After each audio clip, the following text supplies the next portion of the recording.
কাঞ্চনপুরে আবারও দুঃসাহসিক চুরির কাণ্ড। মঙ্গলবার রাতে কাঞ্চনপুর মহকুমার শান্তিপুর স্কুলের বেশ কয়েকটি কম্পিউটার সহ স্কুলে থাকা মূল্যবান সামগ্রী চুরি করে নিয়ে গেল চোরের দল। পাশাপাশি সেই রাতে স্কুলের পার্শ্ববর্তী এলাকার একটি বাড়ি থেকে একটি বাইক চুরি করে নিয়ে গেছে চোরের দল।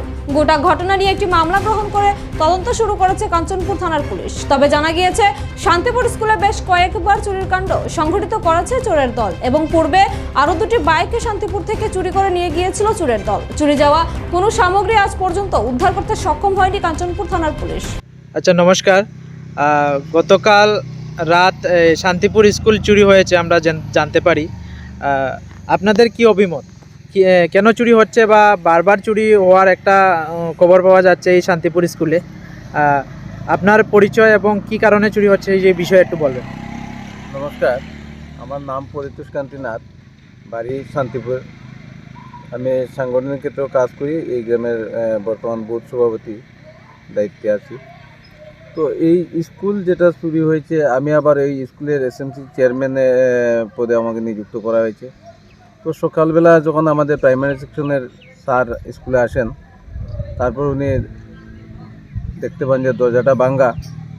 তো উনি আমাকে ফোন করেন যে দাদা, স্কুল তো চুরি হয়ে গেছে, আপনার একটু স্কুলে আন।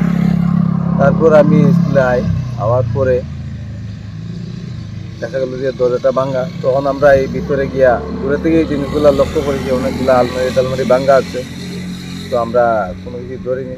তো আমরা সিদ্ধান্ত নিই যে প্রশাসনিকভাবে এটা দেখা হোক। তো আমরা পিএসএ যাই, ইনফরমেশন করি।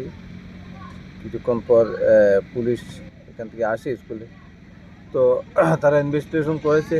একটা হার্ড ডিস্ক ওখানে পাওয়া গেছে, জঙ্গলের থেকে উদ্ধার করেছে এবং বিভিন্ন জিনিস তারা খতিয়ে দেখে এগুলা তথ্য সংগ্রহ করে নিয়েছে। যাই হোক, আমরা আশা করি আগামী দিনে একটা সুফল পাওয়া যাবে।